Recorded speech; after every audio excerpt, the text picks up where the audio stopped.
Okay, welcome to another terrific program at Murowitz Center. Thank you for joining us. Again, my name is Laura Bryant.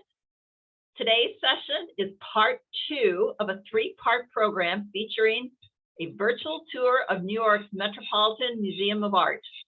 And our special guide today is Elana Kaplan, a former St. Louisan and museum educator and lecturer for the Met. So last month, Elana focused on Impressionist artists. Today, she's going to talk about Alice Neel, an American social justice champion. Next month, which is April 19th, she will cover the Met's stained glass window collection in the final segment. We have a very big turnout for today's program, so let's get started. And it's truly a pleasure to welcome you back, Elana. We are very happy to see you again. Great. Thank you so much, Laura, for organizing this, and thank you to Murowitz Center for having me back. It's great to be back. And as Laura said, we're going to be talking about Alice Neel today. So what's different about today's talk, different than last month and next month, is that this talk is based on a special exhibit, the Alice Neel exhibition that the Met had from March to August 2021. So last month's talk and next month's talk will be based on the permanent collection, but this is a special exhibit. So what I'm going to do is I'm going to give you a background about Alice Neel, because not everyone is familiar with her as an artist. I actually learned a lot more about her from this exhibition. So I'm going to start off with talking a little bit about her. We're going to watch a couple of short videos also, some about her and some about her works of art. And then we'll look closely at a number of her paintings that were in the exhibit. So I'm going to put on my screen share. Yeah.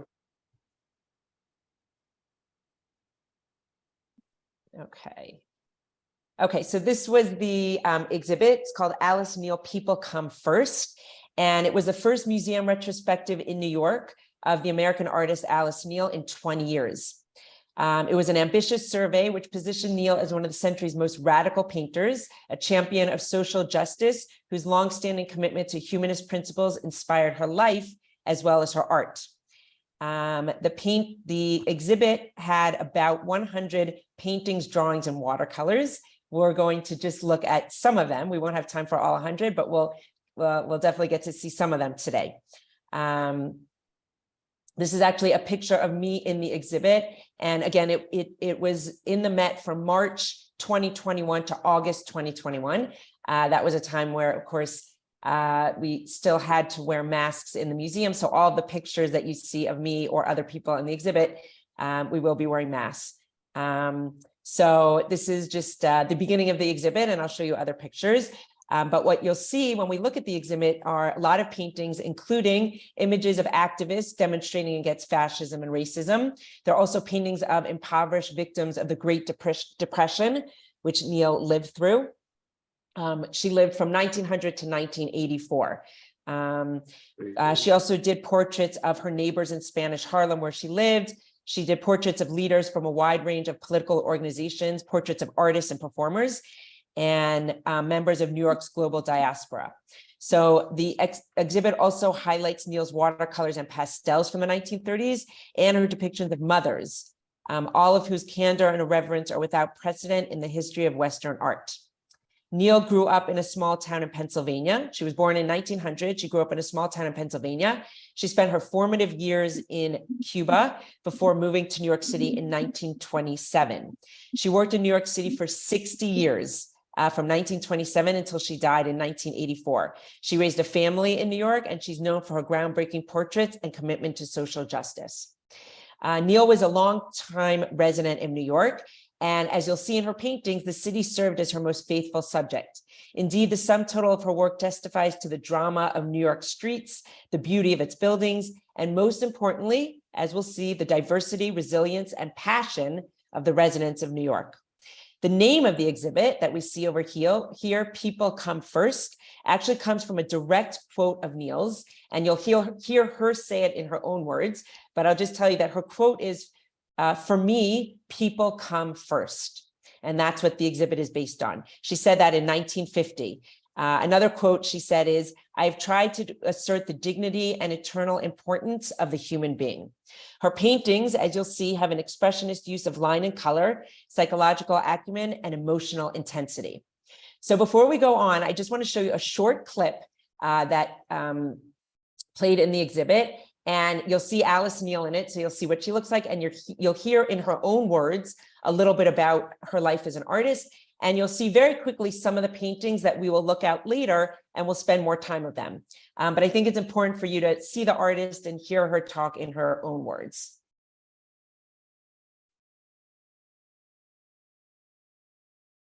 I like to paint. I love to paint. In fact, I feel as though I'm living for a purpose, you know, that life isn't just empty. One of the reasons I painted was to catch life as it goes by, hot off the griddle. After all, I represent the 20th century. I was born in 1900, and I've tried to capture the zeitgeist. I lived in Harlem for 25 years, Spanish Harlem. I wanted to show the environment plus the people that were living there.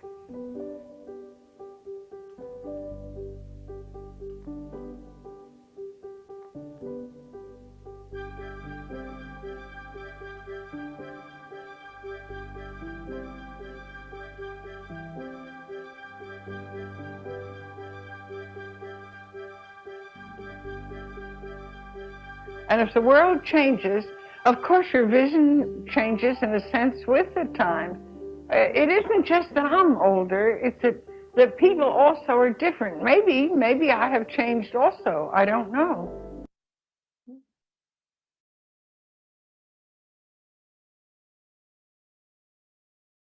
Long before they talked about being autobiographical, I was, and yet not completely, because there's aesthetics in my work. You see, art for me was more than a profession, it was also an obsession. I painted in obscurity for years and years. If I didn't paint all the time, I probably wouldn't live. That's what keeps me alive.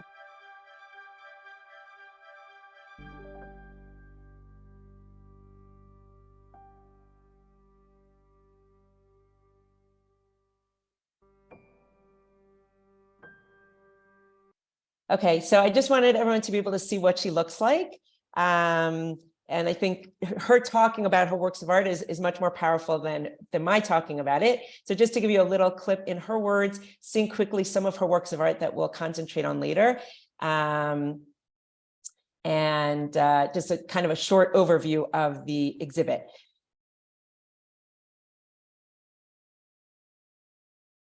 Okay, so just a little bit of background of Alice Neal. She referred to some of these things, but I'll go over a little bit of her biography again, because it really informs her artwork.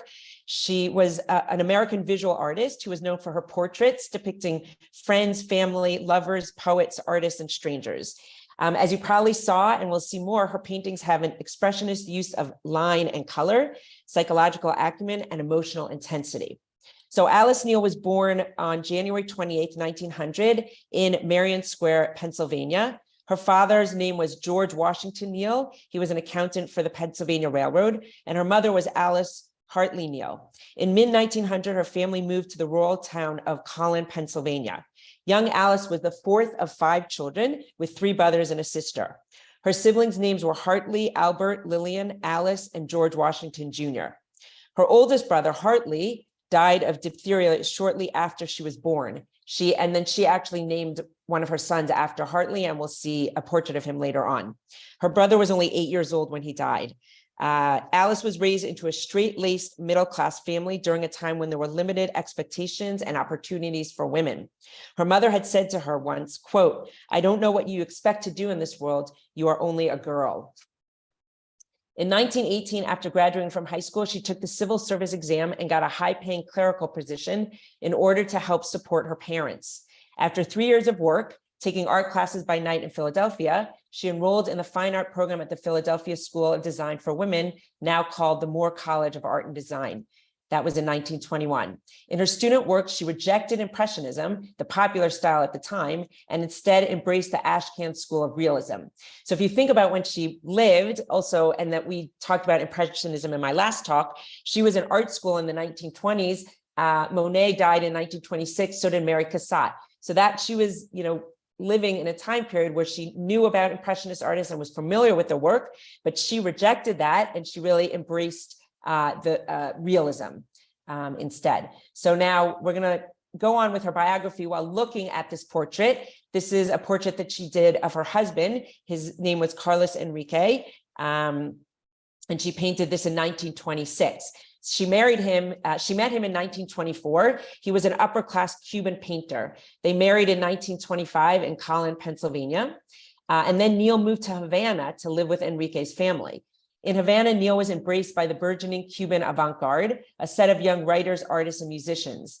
In this environment, Neil developed the foundations of her lifelong political consciousness and also her commitment to equality, all of which we're going to see in her paintings.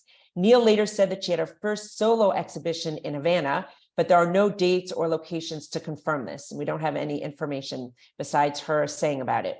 In March 1927, Neil exhibited with her husband in the 12th Salon de la Belle Arte. During this time, she had servants and she lived in a mansion. And keep that in mind that she was quite well-to-do, but unfortunately, her life took a turn soon after that. Neil's daughter, Elana, was born on December 26, 1926 in Havana. In 1927, the couple returned to the United States to live in New York. Just a month before her daughter's first birthday, she died of diphtheria. The trauma caused by her daughter's death infused the content of Neil's paintings, as we will see, setting a precedent for the themes of motherhood, loss, and anxiety that permeated her work for the duration of her career. Shortly after her daughter's death, she became pregnant with her second child, who was born in 1928 in New York City, and her daughter was called Isabella. In the spring of 1930, when Isabella was only 2 years old, her husband Carlos had given the impression that he was going overseas to look for a place to live in Paris. Instead, he returned to Cuba, taking Isabella with him.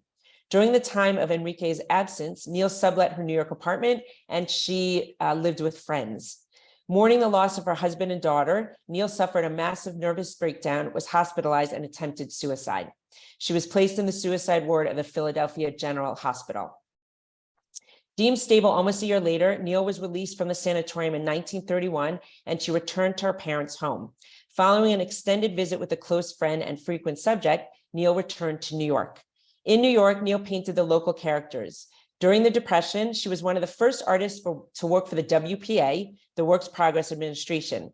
At the end of 1933, she was offered $30 a week to participate in the Public Works of Art project, the PWAP. She had been living in poverty until then. While Neil participated in the PWAP and the WPA, her work gained some recognition in the art world. While enrolled in these government programs, she painted a realistic style, and her subjects were mostly Depression-era street scenes and paintings of communist leaders and thinkers, all of which we will soon see. She had an affair with a man named Kenneth Doolittle, who was a heroin addict and a sailor. In 1934, he set fire to 350 of her watercolors, paintings, and drawings. At this time, her husband Carlos proposed to reunite, although in the end, the couple didn't reunite, but they never officially divorced either. Her world was composed of artists, intellectuals, and political leaders of the Communist Party, all of whom became subjects for her paintings. In the 1930s, Neil gained a reputation as an artist and established a good standing within her circle of downtown intellectuals and Communist Party leaders. While she was never an official Communist Party member, her affiliation and sympathy with the ideals of communism remained constant. In the 1930s, Neil moved to Spanish Harlem and began painting her neighbors, mostly women and children, as we will soon see. Most of Neil's paintings were done in New York or of New York. As she said in her video clip, New York was her muse. She painted its people and its places. She captured the beauty of New York, but also the challenges of New York. She engaged with the pressing social issues of the day. Neil had two sons. One was Richard, born in 1938, and the other was Hartley, named after her brother who had died young, and he was born in 1941. She had those sons with her boyfriend, the communist intellectual Sam Brody. During the 1940s, she made illustrations for the communist publication Masses and Mainstream and continued to paint portraits from her Uptown home.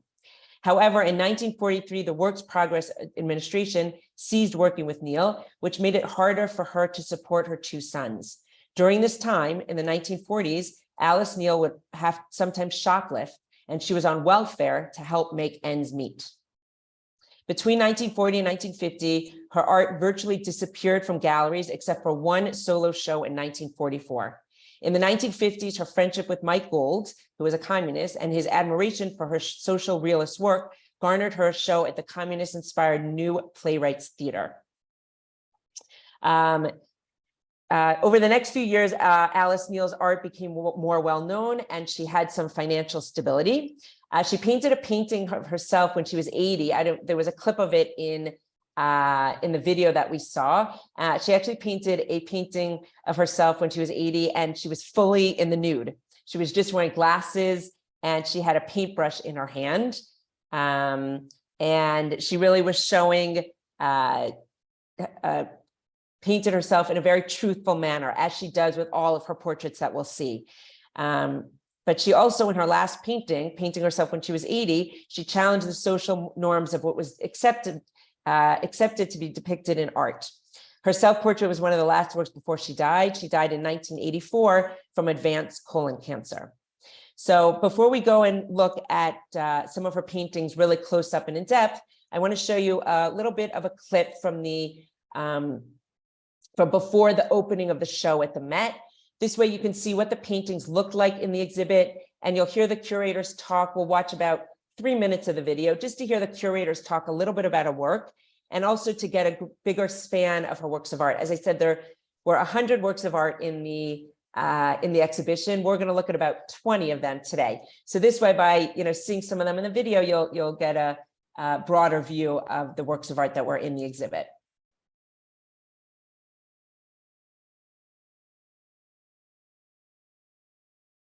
Hello and welcome. I'm Randy Griffey. And I'm Kelly Baum. Randy and I are co-curators of Alice Neil, People Come First. This exhibition is a career-spanning retrospective of the work of this beloved and revered American artist of the 20th century. The exhibition focuses on her renowned and popular paintings that Neil liked to call pictures of people, not portraits. It also includes works by Neil in other genres, including still life, cityscape, early erotic watercolors, and works on paper, but also personal effects and photographs drawn from the Neil estate, and ephemera connected to Neil's life and activities, especially her political affiliations, that provide a kind of personal insight into Neil and her art. The exhibition is meant to be expansive, to provide this fully fleshed picture of Neil as one of the great American artists of the 20th century. Alice Neil was born in 1900 and died in 1984, so her life spans almost the whole of the 20th century, as does her career. That's the painting that I was talking about that she painted of herself when she was 80 years old. One of her last paintings, and painting herself in the nude, sitting on a chair, wearing glasses and having a paintbrush, and really showing the realism. Career. The earliest painting in the show is from the 1920s, and the latest work was made in 1984, the year she died. Neil herself was a woman who refused to settle for her lot in life. She was a mother. She had 4 children, one who died. She was also ambitious at a moment when women weren't expected to be ambitious, and at a moment when women weren't really supposed to be artists. And even though she raised children and worked very hard to raise her children, she was committed to her own independence and autonomy. The subtitle, People Come First, is actually drawn from an interview Neil gave in 1950, where she said, for her, people come first. Her devotion to pictures of people had very much to do with her enduring humanism. She was humanistic in her sensibilities and felt that her art was, to some extent, a buffer against multiple dehumanizing forces in American culture, including capitalism, and much of her work comes from that political perspective. Okay, we'll just look at a couple more of her paintings.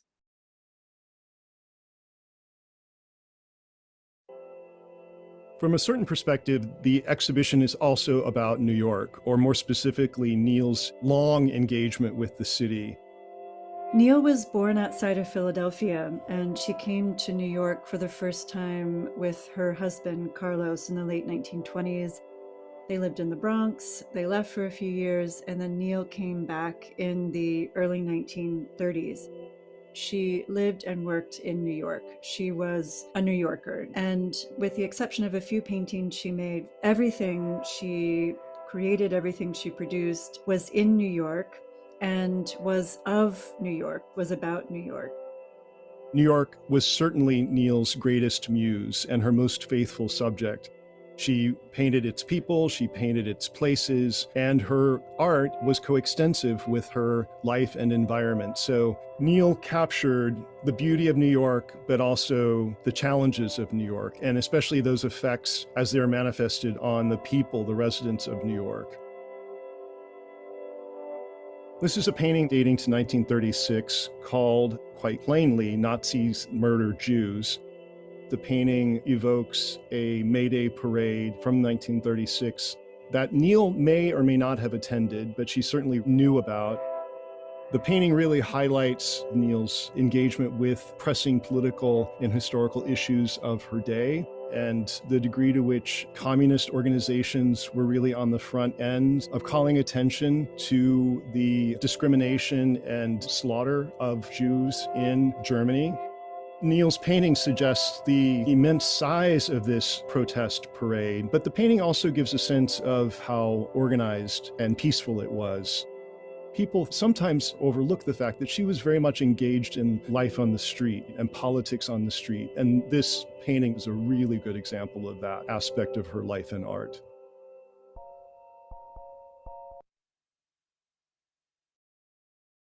Okay, so I think we got a taste of the exhibit, all the many different paintings, and now we're going to look at some of them up close, so we can really see them closely and talk about them. And I tried to pick a variety of her paintings. She did portraits. She didn't call them portraits; she called them paintings of people. So we'll look at paintings of people. We'll look at a number of her paintings of communist leaders, family members, neighbors in Spanish Harlem. We'll look at some of her paintings concerning social justice and some of her New York cityscapes as well. So we'll touch on all of her different themes.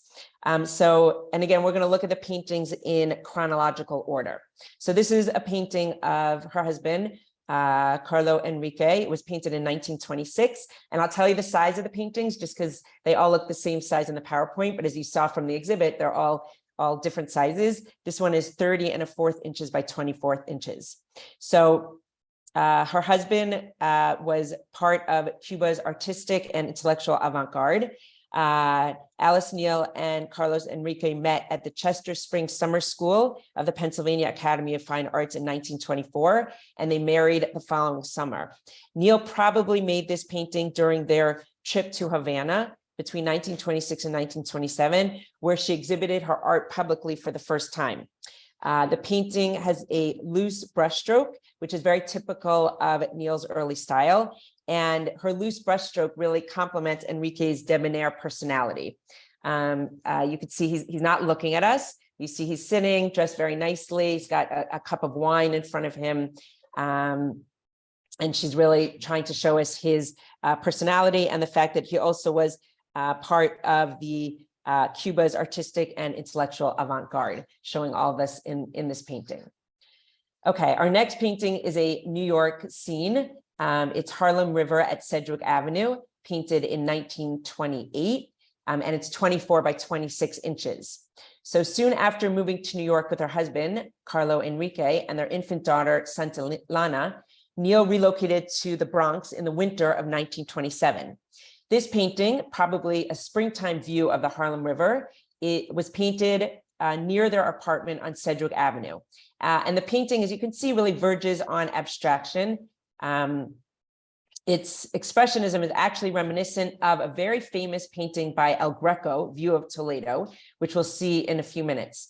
Alice Neal was actually very much admired El Greco as an artist. And this painting really is reminiscent of one of his paintings, View of Toledo. The bold lines and sweeping impasto that you see here. Impasto is an area of thick paint or texture, which you can see in the trees, and lots of bold lines in this painting, in the grass and the trees in the background. So the bold lines of her painting not only experiment with fluidity and solidity, but also make evident her commitment to structure, dividing the canvas into discernible tiers between the near bank, the middle river, and the far shore. Far from painting a simple landscape, Neil compressed the features of this river scene and tightly condensed bridges, boats, and buildings into a composition that focuses on the place rather than that of a fixed location. And that is how it's very similar to El Greco's View of Toledo, which we'll see here on the left. So this is El Greco's View of Toledo. This is his greatest surviving landscape, which is also at the Met. And in it, he portrays the city he lived and worked in for most of his life. The painting that he painted belonged to the tradition of city views. It's not an exact painting of the city. He did the same thing that Alice Neel later did, is that he compressed the scene so that he could fit everything into his landscape.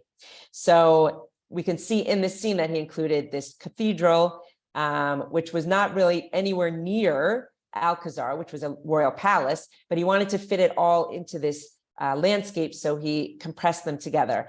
We can also see this bridge, which is a very famous bridge, the ancient Alcanatra Bridge. And again, he put everything together so he could fit it all in this very dramatic landscape. Notice the sky. There are a lot of details in this landscape which are hard to see, but all these tiny dots over here are people by the edge of the water, people in the water. There are people on the bridges walking and in horses. It's really an unbelievable work of art that we have at the Met. And then you can compare that with Alice Neel's landscape, her Harlem River at Sedgwick Avenue, which she was inspired by View of Toledo to make this landscape. And she did the same thing. She took different parts near the Harlem River, different parts of the Bronx, and compressed them all together into the painting so she could fit it all into this landscape. So it's really the idea of these two paintings is more of a sense of the place rather than an actual fixed location. And this is me in the exhibit with the Harlem River at Sedgwick Avenue. Again, just to give you an idea of the size of the painting. Okay, our next work of art was done in 1930, and I referred to it when I was talking about her biography. This is called Futility of Effort, and the size of it is 26 1/4 by 24 1/2 inches. So I'm sure just take a minute to look at this painting and you get a feeling of overall sadness from this painting. Now, Neel described this as one of her most revolutionary paintings. It was inspired by two tragedies. One of them, of course, was the death of her daughter, Elana, who died of diphtheria in 1927. And shortly after that, Alice Neel heard about an infant who had choked on the bars of its crib while its mother was in the other room ironing. She was ironing in the kitchen. And she heard about that. And from that event, she drew the painting's iconography. So here we can see a small child over here facing straight ahead, and the body of the child is suspended between the rungs of the crib. You can see that there's a black line that crosses its midsection, which basically severs its upper torso from its lower half. And the two parts are displaced left to right. So you can see like the bottom part of her body is not directly under the top part of her body, which of course was done for a very deep meaning. It shows a slippage in both space and logic that intensifies the work's haunting atmosphere. It has a very haunting feeling to it, this random window here, this kind of human animal figure in the background. The painting really shows the experience of loss and translate it into an abstract dreamscape. So the idea of dreams with a window and this dreamlike figure in the background. Okay, our next painting, which you probably saw in one of the videos, is called The Investigation of Poverty at the Russell Sage Foundation, 1933. So as I had said in the video, she lived through the Great Depression and was greatly affected by it, living in poverty herself. And during the years of the Great Depression, she was living in Greenwich Village. So when she first was moved to New York after Cuba, she was in the Bronx, Sedgwick Avenue. Then she lived in Greenwich Village, and that was during the darkest years of the Great Depression. And during those years, she lived in very difficult conditions, as did many people, and she captured those in many of her paintings, as we'll see. So here her painting shows, in the middle here, we have a desperate homeless mother of 7, and then we have 2 indigent men, and they are pleading their cases to members of the Russell Sage Foundation. So the Russell Sage Foundation was established by Margaret Sage in 1907 to improve the social and living conditions in the United States. But according to Alice Neal, she said that, this is a quote, she said that the Russell Sage Foundation, quote, never gave a penny to the poor, but they just investigated the poor. And that's what she's portraying in this painting with this homeless mother of 7 and these 2 indigent men. Neal made this painting while she was working for the Public Works of Art program, which was an early part of FDR's New Deal that supported artists. And that's when she made this painting. Okay, our next painting also, as you can see, was painted during the Great Depression. It's called Synthesis of New York, the Great Depression. It was painted in 1933, and it's 48 inches by 39 inches. So this is one of Neal's most imaginative and also very harrowing paintings. It's a dystopian, which is an imagined society where there's great suffering or injustice. And it shows a cityscape and extends her exploration of the fraught emotional effects of the Great Depression. Above ground, you can see there are a lot of scattered figures, and the figures have skull-like faces, and they're strolling near an elevated railway. And you'll notice that the figures, not only do they have very haunting faces, but even though there are a number of people on the streets, they're not really interacting, they're not talking or looking at each other, just kind of walking, and have very, very haunting faces, which are represented with the skull faces. Then we also have these commercial buildings that are kind of looming ominously over the street. Then in the sky, you can see there are 2 winged dress forms. One of them has rouge cheeks that look like they have rouge on them, and they're kind of flying around in the night sky. Again, it gives this whole painting a very harrowing feeling to it.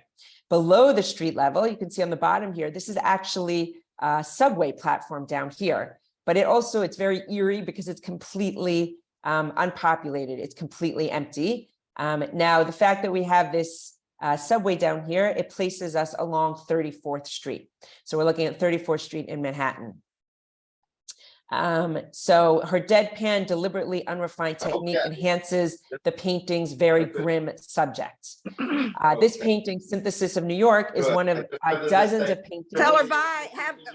Have a good trip. So this painting is one of dozens of paintings that Neal's boyfriend, Kenneth Doolittle, slashed in December 1934. Yeah, right. But we'll celebrate when you come back. Referred to this earlier, that unfortunately her boyfriend had slashed and burned some of her paintings in 1934. And this was one of them, but she was able to conserve and repair it. Yeah. Okay. We're going to go on to our next painting. And this is called 9th Avenue L, painted in 1935. Again, you can tell that it's a painting that was painted during the Great Depression. Again, it has a very haunting depiction to it. A number of the faces also look almost like skulls, or very, very haunting faces to them. And she painted this painting, 9th Avenue L, while she was living on 17th Street, a few blocks north of the setting of this painting. You can see the street sign says West 14th Street. We have a lot of anonymous figures here. Again, a number of figures, but they don't seem to be interacting in any way. Even this woman and child, they are not interacting. They're kind of looking out, very disconnected. And in this painting, she is showing us the widespread misery caused by the poverty, hunger, and homelessness that was going on at this time at the height of the Great Depression in 1935. Okay, so here, these were a number of paintings that were done about the Great Depression. And again, Alice Neel was a champion of social justice. So you see that she painted a lot of these themes in her paintings. And these were things that she herself was living through at that time. Now we're going to go on and look at some of her paintings of people, as she called them. This one was painted in 1935. It's a painting of Pat Whalen, who was a communist leader. This painting is 27 1/8 inches by 23 1/8 inches. And as we heard in the videos, Neel painted portraits of communist leaders and activists. She also painted paintings of writers and intellectuals in Greenwich Village. This is Pat Whalen. He was a noted union organizer based in Baltimore, but his activities and influence spread throughout the northeastern United States and beyond. So if you look carefully at the portrait, you'll notice that his hands look quite large in the painting, and she really emphasizes his hands, and they're clenched into rock-like fists. And he appears to be a boxer, and she did this on purpose. There is a meaning behind this. The idea is that he is a boxer fighting for the proletariat. He's, fighting for the people. Neel depicts him leaning over a newspaper. It's called the Daily Worker, which was the official publication of the Communist Party at the time. And their party was headquartered nationally at that time near Union Square. If you look at the paper, Neel clearly shows us the headline, which announces a strike. You can see it says steel coal strike set for June 16th. So it announces a strike which was planned for June 16th, 1935, and Whalen helped to organize this strike. He was so closely associated with this newspaper, the Daily Worker, that his critics mocked him and called him its newsboy.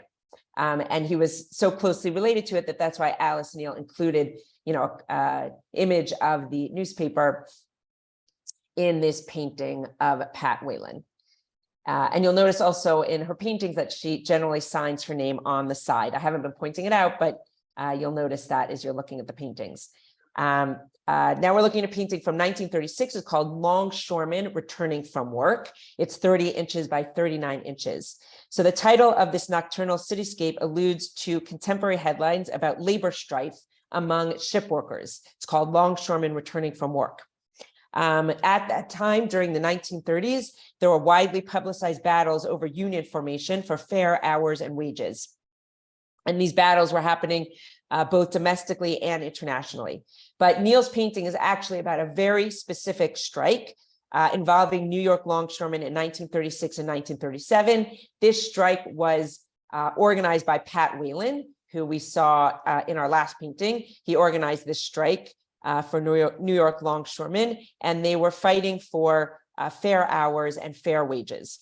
So among other reports of this extended conflict, Neel read about the strike in different leftist newspapers that she subscribed to. So here in the painting, you can see she's showing us workers on the left side, and they are walking nonchalantly down the street, presumably on their way home due to the strike. They're walking amongst other residents, although the other residents that we see on the street appear completely oblivious to their fraught predicament. The other residents are just going about their regular life, some playing in the streets, some just walking home, and do not seem connected to the longshoremen and their strike. Okay, our next painting, which we heard the curator talk about a little bit, but we weren't able to see it as clearly. I wanted everyone to be able to really see this painting clearly. It's called Nazis Murder Jews. As you can see, her titles are very descriptive. It was painted in 1936, and it's 42 by 30 inches. So this painting really shows us again how Alice Neel was very much involved in social justice. She really represented politics and current events in her works of art. But this one is very explicitly representing current events. This is a painting that was made focusing on the May Day parade of 1936 that drew thousands of people. According to a New York Times article on the May Day parade, New York Times said it was, quote, more than 40,000 communists and socialists of various gradations of revolutionary tendencies. And they were the ones who were at this parade.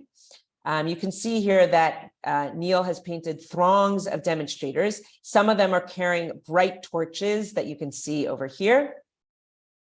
And they're peacefully marching down the street. By the way, the New York Times didn't just talk about the more than 40,000 people, but they also noted that the parade, even with that many people, was very orderly and nonviolent. So we see marchers, but we also see many, many onlookers line the sidewalks. So you see that there are a number of very prominent figures in the foreground, and these are supposed to be other artists in the Works Progress Administration that Neil was a part of with these other artists. The painting alludes to communist organizations' aspirations to racial equality and emphasizes that the communists were the first, among the first to call attention to the Nazi regime's murderous anti-Semitism.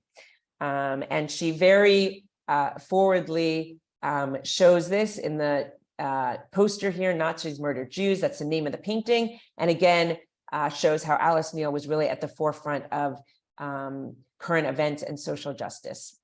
This is a picture of me in the exhibit next to the painting we were just looking at, and another painting which we will soon see.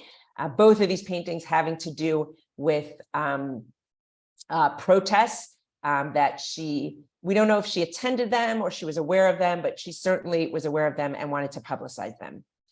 We'll get to that painting later on, but before that, we'll see a couple of paintings of people. This one is called T.B. Harlem, painted in 1940. And T.B. Harlem, it's a haunting portrait of Carlos Santiago Negron, who was the brother of Neil's boyfriend, Jose. And here we can see him. He's painted in this painting, he's in painful recovery after receiving treatment for tuberculosis, which is why the painting is called T.B. Harlem. Tuberculosis was an illness that had a disproportionate impact on poor communities of color at that time, specifically Spanish Harlem, where Alice Neel lived. Statistically, Spanish Harlem had more cases of TB than anywhere else in New York. And that's what Alice Neel wanted to show in this painting. She represents Negron here as a contemporary martyr. His bandaged chest that you can see is a sign of both injury and persecution. He personifies life's unfairness and cruelty, to which Alice Neel was very much drawn in her art, as we've seen. He was only 23 at the time of this painting. He did recover, and later on we'll see a painting of his wife and 3 of his children. Here we have a painting of Alice Neel's son, Hartley. It's called Hartley on the Rocking Horse, 1943. And Alice Neel, as we have spoken about, was a mother of very modest means. And like most artists of the 20th century, she never had the benefit of a separate studio. She always had to work from home, which we see in this painting. So after she moved to Spanish Harlem in 1938, right, in the early years of the Great Depression, she was living in Greenwich Village, and then she moved to Spanish Harlem in 1938, and she began raising 2 sons. So her studio was her home, and her home was her studio, and that started to play an even more prominent role in her work. Such is true in this painting here that we have of Hartley on his rocking horse. So if you look in the back, you can see a mirror, and that's actually Alice Neel in the mirror. She shows herself reflected in the apartment's mirror, seated in front of her easel and painting the painting that we're looking at now. So this is actually a very rare self-portrait of Neel. She didn't do very many self-portraits. Remember, she did that one later on in life when she was 80 years old. But this is one when she was only 43. So it's a very rare self-portrait from that time period. And she's representing herself doing what she called double duty, working as both an artist and as a mother, and showing us that tension. She actually called it, quote, an awful dichotomy between motherhood and career. And this shows, that dichotomy where she had to work, paint in her home. Her home was her studio was her home. And it was quite difficult both as a mother and as an artist. This is a painting I referred to a couple minutes ago. This is the wife and 3 children of Carlos Santiago Negron, the man who was in the TB Harlem painting. And some of Neil's first sitters for her paintings in Spanish Harlem belonged to the family of Jose Santiago Negron. And that was actually her boyfriend's family. So she was very familiar with them and painted them often. So here we have Margarita and 3 of her children, Carlos, Margarita, and Tommy. And although these are people that Neil was friendly with, and they were related to her boyfriend, the painting itself projects very little intimacy. Even though she was, quite friendly with them and knew them very well, there's very little intimacy in this painting. There's really no warmth or affection traveling between the artist and the people in the painting. If we look carefully at the people in the painting, we can see that the young boy is very wary. The mother looks quite detached, even though she's sitting with her 3 children. And the daughter looks very distracted. Look, her eyes are looking way off to the side. Now, this painting is quite typical of Neil's honesty and also typical of her insight into her sitters' complex psychologies. And we'll see that in some of her future paintings as well. As you're looking at the painting, note the attention that Neil paid to the iron grill work that we can see in the background. We can see the kind of curling, swirling lines, and they're very detailed and kind of form a dynamic, abstract composition in the back of this portrait. Okay, our next painting was the one that was hanging in the exhibit right next to the painting Nazis Murder Jews. And this painting also, the name of it comes from the poster that we could see. The name of this painting is Save Willie McGee. It was painted in 1950. So Neil continued to draw subjects for her painting from contemporary events and issues around civil rights beyond the 1930s, reflecting her steadfast concern for social justice, particularly concerning race. So this painting, Save Willie McGee, depicts a rally on behalf of a Black man named Willie McGee from Mississippi, who had been convicted unjustly, many believe that he was convicted unjustly, on charges of rape. And his case attracted the attention of both communist and civil rights activists. And again, this was in 1950. He was memorialized as a political prisoner in the July 1950 issue of Masses and Mainstream. And that was one of the communist journals that Neil read. His trial was covered extensively in both that periodical and the Daily Worker. That there was a communist newspaper that we saw in the painting with Pat Whalen. His trial was covered between 1950 and 1951. In 1951, he was executed by the state of Mississippi. But here we can see a rally that they were having around 1950 to try and save his life and fight for legal justice.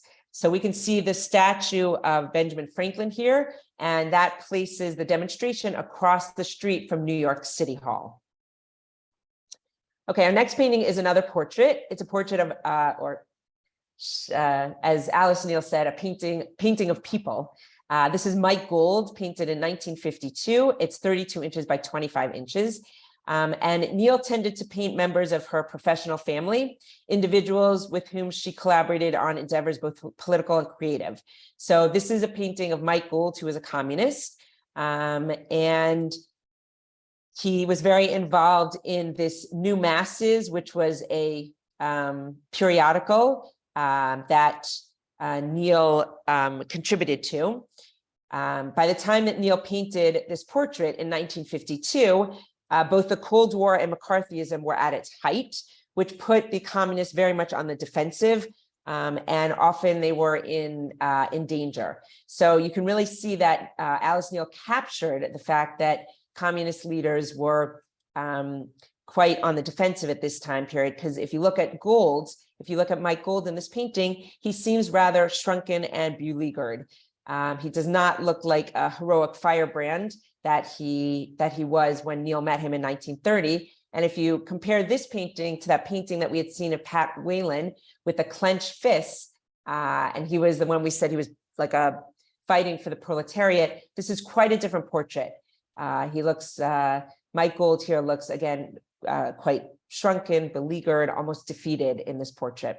And that's because the Communist Party was undergoing a very difficult time in the 1950s because of the Cold War and McCarthyism. Okay, here we have another one of Neil's very earnest paintings of people. This is called A Spanish Boy, painted in 1955. And Alice met this boy. His name was Georgie Archie. She met him on the street in 1955. She was out walking her dog in Spanish Harlem, and she met him. And he asked her, he said to her, "Can I come and play with your dog?" And she said, "Sure." And then she, asked if she could make a painting of him, this portrait of him.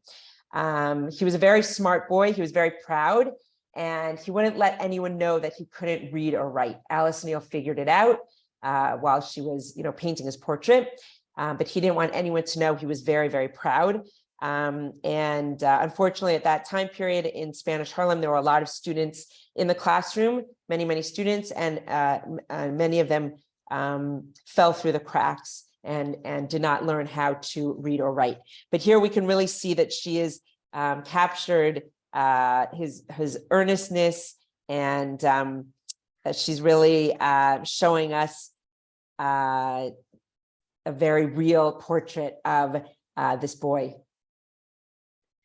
Okay, our next painting is called Sunset in Spanish Harlem, 1958. Again, these are the years that Alice Neel lived in Spanish Harlem, and she was capturing not just the people like we saw in the last painting of the boy, and we'll see in the next painting of two girls, but she's also, capturing the cityscape at New York City as her muse. And this is a sunset at in Spanish Harlem. Our next painting is called Two Girls, Spanish Harlem. And again, the names that she uses are very descriptive of what we're looking at in the paintings. This painting was painted in 1959. It's 30 by 25 inches, and it's painting of two sisters, Antonio and Carmen Encarnacion, and it's a double portrait. These girls were children of Alice Neel's neighbor when she was living in Spanish Harlem. So the artist is portraying the girls like she portrayed the boy in our last painting, very unsentimentally. And this is very characteristic of Alice Neel's unflinching approach to depicting people from all walks of life. And a lot of the people she depicted lived lives very different than hers, but she was depicting people that she saw in Spanish Harlem. As we've seen and will continue to see, a lot of the people she's showing are poor and disenfranchised. And she wanted to make paintings of them to really show what life was like, what their lives were like, and what life was like in Spanish Harlem when she was living there. So she's capturing the sisters' ambivalence toward her. And look at how she paints them.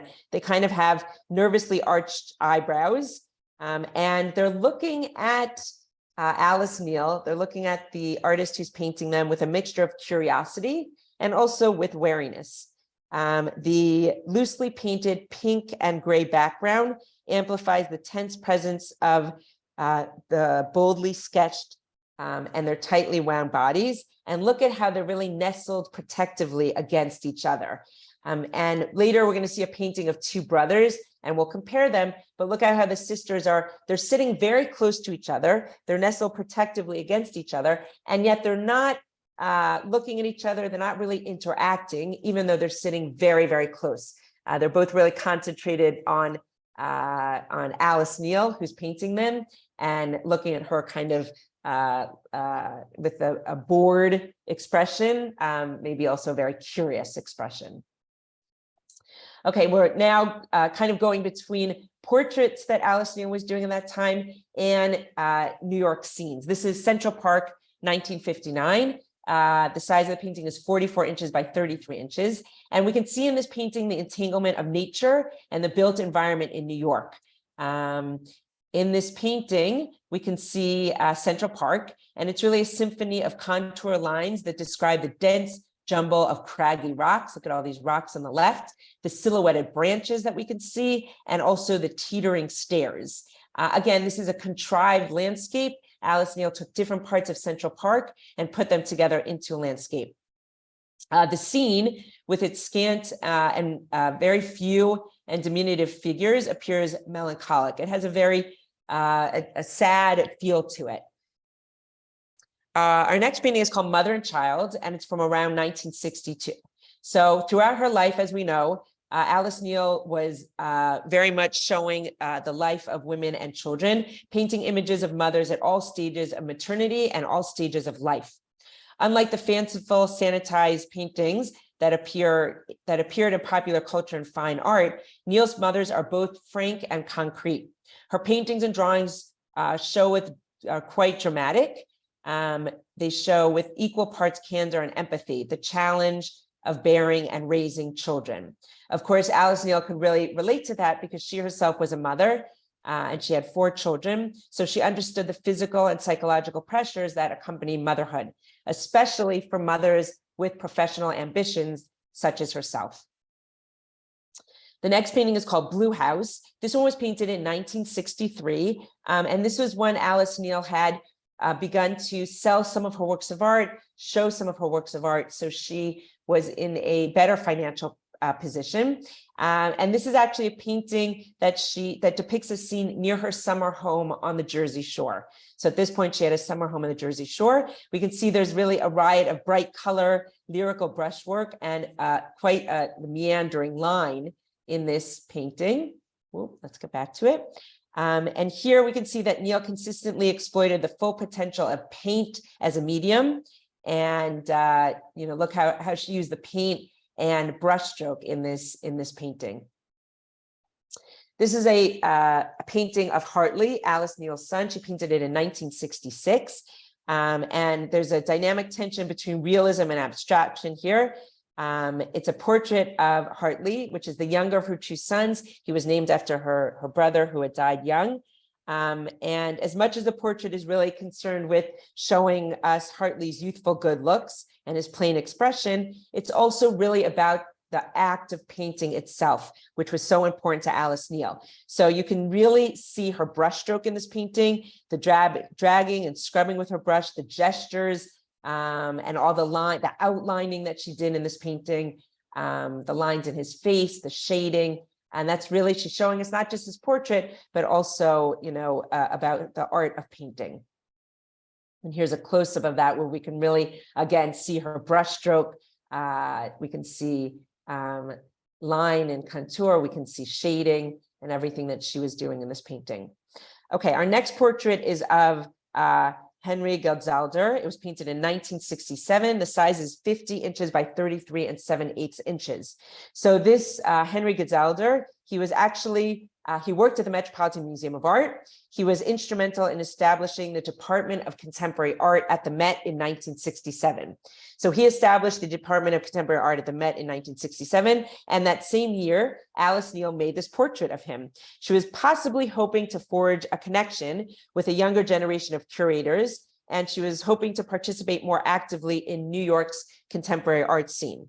So she's showing us this man. He was an art historian. He has his knees crossed and one arm slung over the back of his chair. The man in the painting, Geldzalder, he was generally favored large-scale abstract art that was made by men, but originally he believed that Alice Neel's work was not modern enough, but later in the 1980s, he actually embraced it.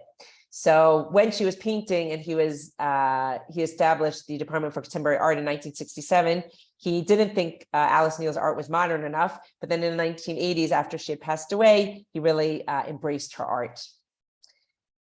Okay, our next painting is, as you can see, it's called The Black Boys. It was painted in 1967. And this is a little bit reminiscent of the painting of the 2 sisters that we saw earlier.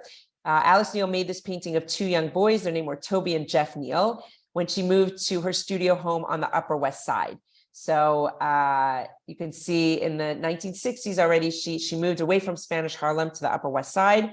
And here she's doing a painting of 2 of her neighbors, these 2 brothers. She frames the sitters between a fireplace that you can see in the background and a round wooden table in the foreground. And you can see that one of the boys is leaning his elbow warily on this table. So this is another pairing of siblings like we saw in the 2 girls from Spanish Harlem. Here we can see that the boys drift slightly apart. Each one of them is cupping his face in his hand. And they are also, concentrating on the artist, concentrating on Alice Neel, looking at her with a mixture of boredom and curiosity, similar to the two sisters, although they're kind of drifting apart as opposed to the sisters who are sitting very close to each other. Here we can see them close up. Again, they're looking straight at us. It's very honest, earnest painting of these brothers. And here, this is me in the exhibit with these two paintings we were just looking at, again, so you can see what they look like and the size of them in the exhibit. Here we have a cityscape painted in 1968. It's 50 inches by 46 inches. And we can see here the entanglement of nature and the built environment in New York. So in this painting, Cityscape, Alice Neel is drawn to the dramatic diagonals of the freshly plowed streets, which you can see. So we have here the freshly plowed streets against the snow-clad islands with the leafless trees over here also. Again, we can see her very loose brushstroke. You can especially see her brushstroke in the muddy tread marks of the recently passed vehicles. This scene with its, we don't have any people. We have the feeling of people, but we don't see any human beings in this painting. And again, it gives a very melancholic feel. Neel seems to identify the human body as being constantly subjected to and engulfed by mechanized processes of urban living, which we can see here, urban living, from the commercial activity of the streets to the manufactured spaces of open space. Okay, our last work of art that we're going to look at is a portrait or painting of Benny and Mary Ellen Andrews. This one was done in 1972. And you can see the size of it, it's oil on canvas. And this painting, again, as Alice Neel was famous for, depicts an activist that Alice Neel was actually very familiar with. This is he's an artist, his name is Benny Andrews, and he's seated alongside his wife. She was also an artist, she was a photographer, her name was Mary Ellen. She actually just died in 2020. Now, she seems to suffer a bit in her husband's shadow. Look at how he takes up much more of the painting. She's sitting much smaller next to him. And here, really, Benny Andrews dominates the composition in an especially formidable and commanding manner. This painting, which testifies to the political alignment of Neel with the Andrews, it was painted 1 year after Alice Neel, participated in 3 protests for racial justice. And these protests were actually organized by the Black Emergency Cultural Coalition, BECC. That was a group that Benny Andrews here had helped co-found in 1969. And he co-founded this group, a group that was protesting for racial justice. He co-founded it in response to the Met's controversial exhibition. In 1969, the Met had an exhibit called Harlem on My Mind. And it was an exhibit about Harlem, but it didn't feature any artworks by Black artists. So in response to that, there were a number of protests. There was a organization that was founded, Black Emergency Cultural Coalition, and its mission was promoting racial equality in the art world. And this all came about directly as a response to the Met's controversial exhibition, Harlem on My Mind. So this painting that we're ending with really ties this Alice Neel retrospective back to an earlier exhibit at the Met, and brings to a full circle the fact that Alice Neel did really promoted social justice and did paintings of people who are very active in social justice issues during her lifetime. So I'm going to end there, and I'm happy to open up to any questions or comments that people have. Thank you, Elana. Is it possible to remove the slide so that we can bring everybody else's faces up if they've got questions? Sure. Okay. Does anybody have any comments or questions? Yes. Okay, Linda, go ahead. First of all, I want to thank you. Thank you very much for this. This was extremely interesting. I really was not familiar with Alice Neel's work at all. And I am surprised because her style is such that I really like. When I do paint, which is rare now, that would have been a style I would have liked to have really gotten into. So thank you for introducing her to me. And it was a wonderful, wonderful presentation. Thank you. Yeah, I think what you were saying is true for a number of people. I know when the Met had the retrospective, unfortunately, they planned these exhibits so many years in advance, and it fell out during a time period in 2021 that not everyone was comfortable coming to the museum, but they did do a lot of online programs. But I think from the exhibit, a lot of people who hadn't been familiar with her artwork became more familiar with it. And it was, as I said, it was a first retrospective of her artwork in New York in 20 years. But I think that the exhibit really brought her name and her artwork to many people that were not familiar with her work. Thank you. And Bill, I think you have a question. Your digital hand is up. Yes, thank you. Thank you, Elana, for a very interesting talk.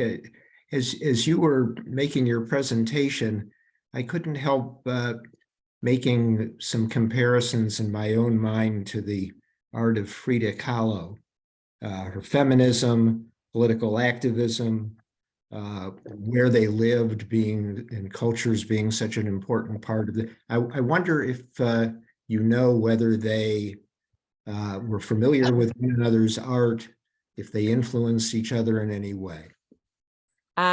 So it's a very interesting point. Nothing that I read indicated that they influenced each other's art. So nothing that I read when I was doing my research for this, or when I went to the exhibition or read through the catalog, indicated that.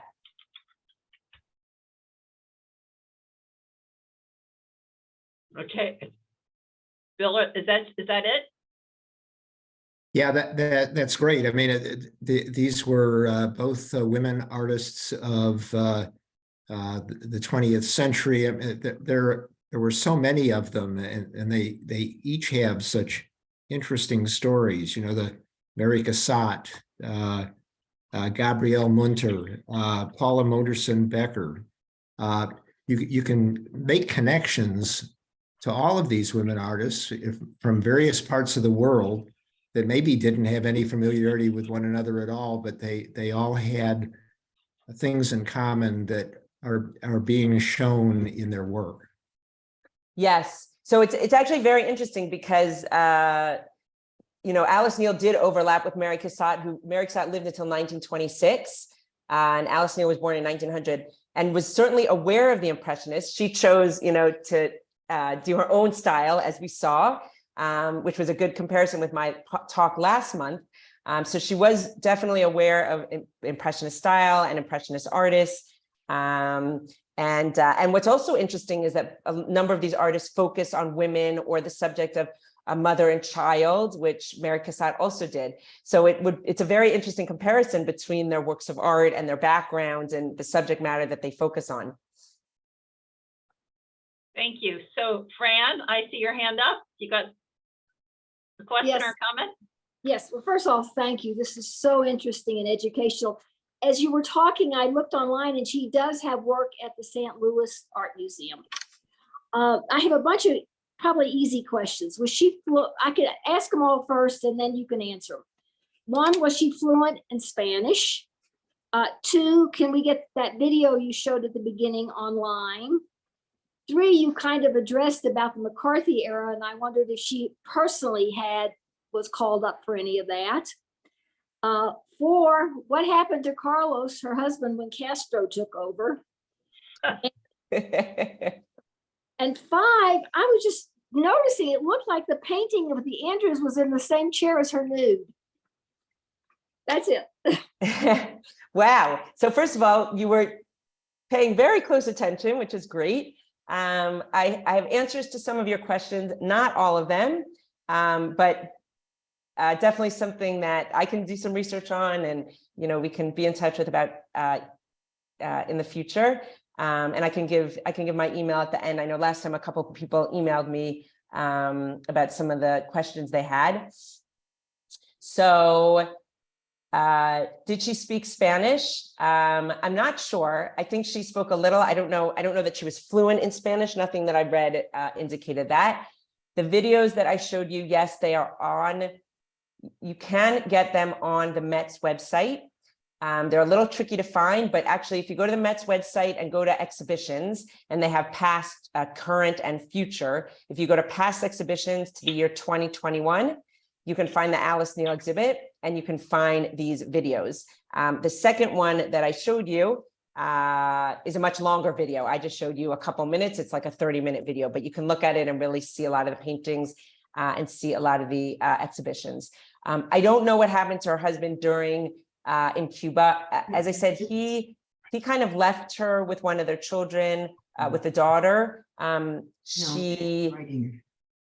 As I said, they tried to get back together. At one point they didn't, but they never officially divorced. So they were in touch with each other. He did spend a lot of time in Cuba. I don't know that much what happened to him. Most of what we know about him is related to Alice Neel. I don't understand. And I don't remember I don't The understand. the other Share question. McCarthy era. McCarthy. McCarthy. Oh, what happened to her? Okay. So I don't think she was never called up during the McCarthy era. But you notice some of her paintings, focused on other things. Also, she did paintings, and she was sympathetic to the communists, but I don't think she was ever called up. Not that I know of. Not that anything in the catalog or exhibition indicated. The chair. We'll have to look back. Maybe we'll do that at the end after more questions and see if it's the same chair. Thank you. And the portrait of the child hanging in the crib made me cry. Yeah, that was, and you saw how different that work of art was than all the other ones that I showed you. It really, in terms of color and style, and very haunting painting. Thank you. Participants. So please make sure you've got yourself muted, okay? Horizontal dots up in the Please. corner there. So Rabbi Miller, I think you're up. See if we can find out who doesn't have themselves muted. I'm here. Okay, go ahead. Hi, everybody. Elana, thank you so much again for once again for a wonderful presentation. I was one of those people who couldn't make it to New York in 2021 to see Alice Neel exhibit. But a question for you is in terms of following up on Bill's question about influences and connections with other artists. You mentioned how one of her paintings she's referencing El Greco, and that she may have had connections to the Ashcan school. Can you talk about influences, both from maybe influences on her, whether from in her, that we know about from amongst her contemporaries, and also from the past, people who she really looked to, and who we know influenced who she, what became her own style. Thanks again. Yeah. So in terms of, I know when she was in the fine art program at the Philadelphia School of Design for Women. And she was very aware of the Impressionist style. As I had said, that was a style that she learned about and studied, and really, after studying, really rejected that. And she was very much, in general, influenced by the Ashcan school of realism. And I think that was what really influenced her artwork. She also, because she was, when she met her husband, Carlo Enrique, he was a Cuban painter. She was also influenced by his style, by his artwork. And when she lived in Havana for the year, she really embraced the Cuban avant-garde artists there. And I think that affected her artwork as well.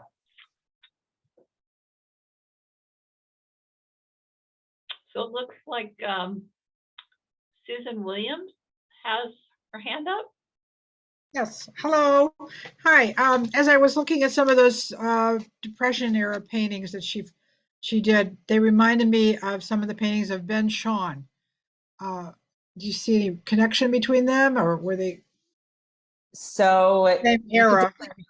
yeah, you could definitely see a connection. Again, I didn't read anything in her artwork, in her, in the exhibition material or catalog that she was specifically influenced by his artwork or connected to him. But, looking at her artwork, we can see various artists that she had a connection to. But again, it didn't say in the catalog any of these specific artists. Thank you. So, Elana, I don't know if you saw that, but we've got a couple of comments in the chat room and lots of wonderful feedback. People telling you it was very interesting and interesting and beautiful presentation. This is from Harriet. She talked to your mother today, who's in the women's choir with her. She said, you're very proud. Thank you. Oh, great Thank you so presentation. much. Oh, here it is. Yes, great presentation, Mom. So it's just amazing. And thank you for bringing this, to us, because like a lot of everybody, you've heard from everyone today, not everyone was familiar with Alice Neel, and I was one of them. So thank you for opening my eyes. Yes, great. It's always, I know the first talk we did Impressionism, and many of us are familiar with those artists and that style and artwork. So this is nice to learn about a different, an artist you might not be familiar with, and it's certainly a different type of art, very different from the Impressionists. Yeah. So thank you. We ran a little long today, but I think it was worth it. We will get together again next month. And Elana, thank you again for your time and your support of Merowitz Center. Thank you so much. Have a great day, everyone. Thank you, everyone.